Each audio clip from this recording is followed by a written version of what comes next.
तो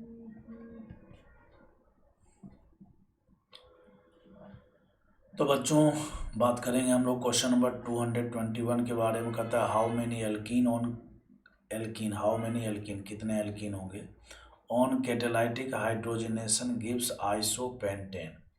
बच्चों आइसोपेंटेन हमें बनाने हैं, तो आइसोपेंटेन सबसे पहले बना लेते हैं, ये है। और यहाँ पर बच्चों एक कार्बन और लगाने होंगे। अब ये आइसोपेंटेन जो है ना एल्कीन से बनाने हैं। किससे बनाने बच्चों? एल्कीन से। तो ऐसे कितने, इधर बनाता हूं मैं, इधर मैंने आइसोपेंटेन बना दिया। ये हमें प्रोडक्ट के रूप में चाहिए। कैसे बनेगा? तो कैटालाइटिक हाइड्रोजनेशन करना H2 के साथ निकेल, प्लेटिनम, पैलेडियम, जो भी आपको अच्छा लगे वो आप ले सकते हो। अब कैटालाइटिक हाइड्रोजनेशन में क्या होता है? सीधा सीधा डबल बॉन्ड सिंगल बॉन्ड में कन्वर्ट होता है। तो कुल मिलाकर बात यह है कि हमें सोचना ये होगा कि मैं इस वाले स्ट्रक्चर में कहाँ कहाँ डबल बॉन्ड लगाऊं, कहाँ कहाँ डबल बॉन्ड लगा करके एल्कीन बनाऊं, ताकि उस डबल बॉन्ड को हटाने के बाद ये वाला एल्केन मिल जाए। तो बच्चों एक तो बनेगा यहाँ पर, दूसरा स्ट्रक्चर बनाता हूँ, दूसरे वालों में बच्चों यहाँ पर लगेगा, ठीक है ना। तीसरा बनाता हूँ और तीसरे वाले में बच्चों यहाँ लगेगा। अब आपके दिमाग में आ सकता है कि सर यहाँ पर भी तो लग सकता है ना, यहाँ ऊपर में। नहीं बच्चों, ये जो कार्बन है ना, ये कार्बन, इस कार्बन के लिए दोनों टर्मिनल कार्बन एक ही जैसे हैं। आप कहीं पर भी डबल बॉन्ड लगा लो, दोनों स्ट्रक्चर सेम ही बनेंगे। दो स्ट्रक्चर सेम है कि नहीं है, इसको पता करने का एक बहुत ही जबरदस्त तरीका होता है। क्या? आप एक बार यहाँ पर भी डबल बॉन्ड लगा करके आप IUPAC नेम लिख लो, और एक बार ऊपर में भी डबल बॉन्ड लगा करके IUPAC नेम लिखो। अगर दोनों का IUPAC नेम सेम आ रहा है तो इसका मतलब यह है कि दोनों स्ट्रक्चर सेम है, ठीक है ना। तो कुल मिलाकर 3 ऐसे एल्कीन संभव हैं जिनका हम कैटालाइटिक हाइड्रोजनेशन करेंगे तो बच्चों इस प्रकार से आइसोपेंटेन बनेगा। तो करेक्ट आंसर इसका बी हो जाएगा। क्वेश्चन नंबर 222 में कहता है which of the following would not rearrange to more stable form. कहता है इसमें से कौन सा रीअरेंज, मतलब किसमें रीअरेंजमेंट नहीं हो सकता है। तो यही तीसरा बच्चों आपको पता है कि ये है CPM cation, cyclopropyl methyl cation है बच्चों। और ये जो साइक्लोप्रोपाइल, वैसे मिथाइल नहीं है फिलहाल, ये इथाइल है, ठीक है ना, क्योंकि ये तो प्रोपाइल हो ही गया बच्चों, ये तो इथाइल बन गया ना, लेकिन कैटेगरी वही है, कैटेगरी वही है ना, CPM वाली कैटेगरी। क्लियर?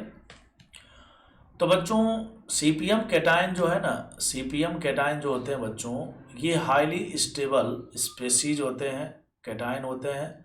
इसकी स्टेबिलिटी के बारे में केवल इतनी बात आपको ध्यान रखनी है कि CPM कैटायन जो है वो बेंजाइल कैटायन से भी ज़्यादा स्टेबल होता है, बेंजाइल कैटायन से भी ज़्यादा स्टेबल है। This is point two remember, ठीक है ना। तो आपको ये बात ध्यान रखना, आपको पता भी होगा क्यों है, यहाँ पर क्यों का एक्सप्लेनेशन नहीं कर सकते डिटेल में। क्लियर है? ठीक है ना। CPM कैटायन जो होता है वो बेंजाइल कैटायन से भी ज़्यादा स्टेबल होता है due to sigma resonance. Clear है बच्चों? या कुछ लोग डांसिंग रेजोनेंस भी बोलते हैं। खैर कुल मिलाकर बात यह है कि चूंकि ये एक एक्स्ट्रा ऑर्डिनरी स्टेबल स्पेसीज है तो बच्चों इसमें कोई रीअरेंजमेंट नहीं होगा, तो यही इसका करेक्ट आंसर। इसमें बच्चों इसमें ये यहाँ से यहाँ पर आ जाएगा, 1 2 हाइड्रोजन शिफ्ट लगेगा। इसमें भी बच्चों ये यहाँ से यहाँ पर आ जाएगा, इसमें भी 1 2 हाइड्रोजन शिफ्ट लगेगा। और इसमें भी बच्चों ये यहाँ पर आ जाएगा, इसमें भी 1 2 हाइड्रोजन शिफ्ट लगेगा। तो ऑप्शन नंबर सी में कोई रीअरेंजमेंट नहीं होगा। 23 में बच्चों ये जो Sb5 है ना, Sb5 देखो यहाँ पर एक प्रोडक्ट बनाया हुआ है इस प्रकार से। यहाँ पर क्या हुआ है बच्चों, जैसे फ्लोरीन है ना, फ्लोरीन, अब फ्लोरीन के पास लोन पेयर है तो आपको पता है कि फ्लोरीन एक न्यूक्लियोफाइल के जैसा बिहेव करेगा।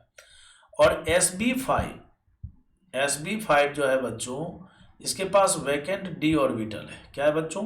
वैकेंट d ऑर्बिटल है, तो ये लोन पेयर को एक्सेप्ट कर सकता है। तो ऐसा कोई भी स्पेसीज जो इलेक्ट्रॉन पेयर को एक्सेप्ट कर सकता है, ऐसा कोई भी स्पेसीज जो इलेक्ट्रॉन पेयर को एक्सेप्ट कर सकता है, ऐसा कोई भी स्पेसीज जो इलेक्ट्रॉन पेयर को क्या कर सकता है बच्चों, एक्सेप्ट कर सकता है, ठीक है ना, वो सब के सब स्पेसीज क्या होते हैं, इलेक्ट्रोफाइल होते हैं। खैर यहाँ से ये बना कैसे होगा ये समझ लेते हैं। तो बच्चों यहाँ पर CH2 फिर CH2 और फिर बच्चों यहाँ पर आएगा F और SbF5। जैसा कि आपको पता है कि जब कोई न्यूट्रल वाला इलेक्ट्रॉन लेता है तो उस पर नेगेटिव चार्ज आता है, जब कोई न्यूट्रल वाला इलेक्ट्रॉन देता है तो उस पर आता है पॉजिटिव चार्ज। अब बच्चों आपको पता है कि फ्लोरीन एक मोर इलेक्ट्रोनेगेटिव एटम। अच्छा एक बात और दिमाग में आपके आया होगा, आ सकता है कि सर ब्रोमीन बैठा था फ्लोरीन ने इलेक्ट्रॉन क्यों दिया, ब्रोमीन भी तो दे सकता है। बच्चों इलेक्ट्रॉन डेंसिटी ज़्यादा किस में है, फ्लोरीन और ब्रोमीन में ज़्यादा इलेक्ट्रॉन डेंसिटी फ्लोरीन में है, तो इसलिए फ्लोरीन यहाँ पर इलेक्ट्रॉन डोनर बना।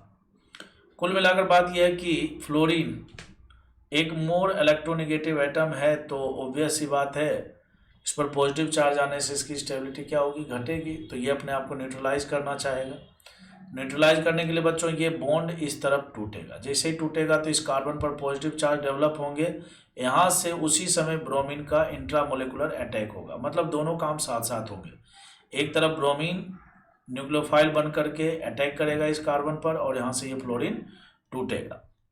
जैसे ही टूटेगा तो बच्चों आप देख लो यहाँ पर CH2 फिर CH2 और फिर यहाँ से ब्रोमीन जुड़ा हुआ तो था ही, इधर वाले से भी जुड़ जाएगा। जब कोई न्यूट्रल वाला इलेक्ट्रॉन देता है तो उस पर आता है पॉजिटिव चार्ज, आ गया। जब कोई पॉजिटिव वाला इलेक्ट्रॉन लेता है, देखो यहाँ से बॉन्ड टूट रहा है ना बच्चों, तो इलेक्ट्रॉन ले करके जा रहा है, तो ये क्या हो जाएगा, न्यूट्रल हो जाएगा। तो कुल मिलाकर बात ये है कि प्लस में SbF5 की जगह पर क्या हो जाएगा F6 और इस पर एक माइनस चार्ज तो रहेगा ही रहेगा। क्यों, क्योंकि ये पॉजिटिव तो न्यूट्रल हो गया इलेक्ट्रॉन लेकर के, तो निगेटिव तो रह ही जाना है। तो ये देखो बनाया हुआ है। खैर मैंने आपको बातों ही बात में ये भी बता दिया, मतलब ये बताने का कोशिश किया कि ये प्रोडक्ट बना कैसे, बट सवाल तो ये था ही नहीं। सवाल तो पूछा केवल ये कि इस रिएक्शन में SbF5 क्या है, तो इलेक्ट्रोफाइल है बच्चों। करेक्ट आंसर डी होगा। 24 में बच्चों Br2H न्यू है, आपको पता है फ्री रेडिकल सब्सटीट्यूशन मैकेनिज्म लगेगा। तो यहाँ से बच्चों उस कार्बन पर हमें फ्री रेडिकल बनाने होंगे जहाँ पर बनने वाला फ्री रेडिकल सबसे ज़्यादा स्टेबल है, तो यहीं पर हमें Br को जोड़ देना है। तो बच्चों हमने यहाँ पर फ्री रेडिकल बना करके यहीं पर Br को जोड़ देंगे, तो हमारा ये प्रोडक्ट हो गया X। फिर एल्कोहलिक KOH, एल्कोहलिक KOH में बच्चों E2 रिएक्शन होता है। क्या होता है बच्चों, E2 रिएक्शन। E2 रिएक्शन में क्या करते हैं, जिस कार्बन पर लिविंग ग्रुप होता है वो अल्फा, उसके आजू बाजू वाला बीटा, तो अल्फा से लिविंग ग्रुप और बीटा से हाइड्रोजन हटाएंगे, बोले तो HBr को रिमूव करेंगे, तो फाइनली HBr को जैसे ही रिमूव करेंगे तो बच्चों यहाँ पर एल्कीन बन जाएगा, ये बन गया। तो ये बन गया आपका Y प्रोडक्ट।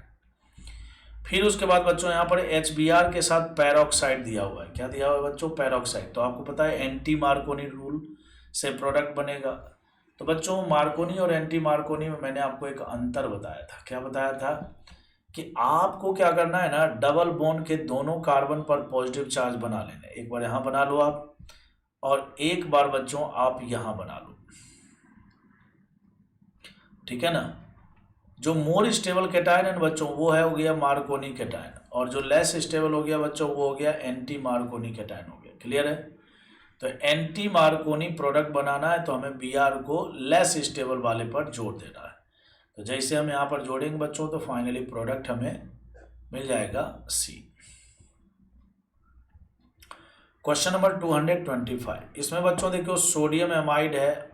sp कार्बन से जो जुड़े हुए हाइड्रोजन होते हैं बच्चों वो होते हैं एसिडिक नेचर के। तो सोडियम एमाइड में Na+ NH2- है। ये NH2- बेस बन करके बच्चों यहाँ से H+ रिमूव कर देगा। अगर आपसे पूछ ले कि बताओ इसका पहला स्टेप कौन सा रिएक्शन है, तो बोलेंगे एसिड बेस रिएक्शन है। खैर फाइनली क्या होगा बच्चों, फाइनली यहाँ पर C पर माइनस बनेगा जो कि एक न्यूक्लियोफाइल बन जाएगा, अमोनियम गैस रिलीज हो जाएगा। फिर बच्चों यहाँ पर CH3I, चूंकि कार्बन पर माइनस एक स्ट्रांग न्यूक्लियोफाइल है बच्चों, तो यहाँ से इस पर अटैक होगा, SN2 अटैक होगा। यहाँ पर गुड लिविंग ग्रुप प्रेजेंट है, ठीक है ना। तो फाइनली क्या होगा, फाइनली बच्चों यहाँ पर CH3 C triple bond C और फिर CH3, ये बन गया। अब बच्चों ये जो बना ये A बना। अब इसके ऊपर में देखो बर्च रिडक्शन है और नीचे में बच्चों है लिंडलार। बर्च वाले से बच्चों बनता है ट्रांस एल्कीन। क्या बनता है बच्चों? Trans alkene. और इससे क्या बनता है बच्चों? Cis alkene. दोनों दोनों बहुत ही इंपॉर्टेंट है। तो हमें क्या करना है बच्चों, एक बार इसका ट्रांस बना देना है और एक बार सिस बना देना है। तो एक बार हमने जब ट्रांस बनाया इसका तो ये बन गया। ये जो ट्रांस बनाया बच्चों ये हो गया हमारा बी, और इसी का बच्चों हमें एक बार सिस बना देना है, तो ये हमने सिस भी बना दिया। तो ये हो गया हमारा सी। बच्चों ये दोनों कंपाउंड एक दूसरे के GI हैं। जब भी दो कंपाउंड एक दूसरे के GI होते हैं ना, तो बच्चों वो दोनों एक दूसरे के डाइस्टेरियोमर होते हैं। इस बात को आप अपने कॉपी में लिखना कि जब भी दो कंपाउंड एक दूसरे के GI होंगे तो दोनों एक दूसरे के क्या होते हैं बच्चों? डाइस्टेरियोमर होते हैं। वो इसलिए होते हैं क्योंकि दोनों स्टीरियो आइसोमर है एक दूसरे के, पहली बात। दूसरी बात, दोनों एक दूसरे के मिरर इमेज नहीं होते। ठीक है ना। डाइस्टेरियोमर का डेफिनेशन क्या होता है? दो कंपाउंड यदि एक दूसरे के स्टीरियो आइसोमर है और साथ ही साथ मिरर इमेज नहीं है तो दोनों डाइस्टेरियोमर होंगे। तो जब दो कंपाउंड एक दूसरे के GI होते हैं तो वो स्टीरियो आइसोमर का ही टाइप है, पहली बात। दूसरी बात, सिस और ट्रांस कभी भी एक दूसरे के मिरर इमेज नहीं हो सकते, इसीलिए दोनों एक दूसरे के डाइस्टेरियोमर। करेक्ट आंसर हो जाएगा बी। मैं उम्मीद करता हूं कि ये पांचों क्वेश्चन आपको बहुत ही आसान लगा होगा। प्रैक्टिस करते रहिए बच्चों, प्रैक्टिस में बहुत पावर होता है। आपका कॉन्फिडेंस धीरे धीरे बढ़ता चला जाता है।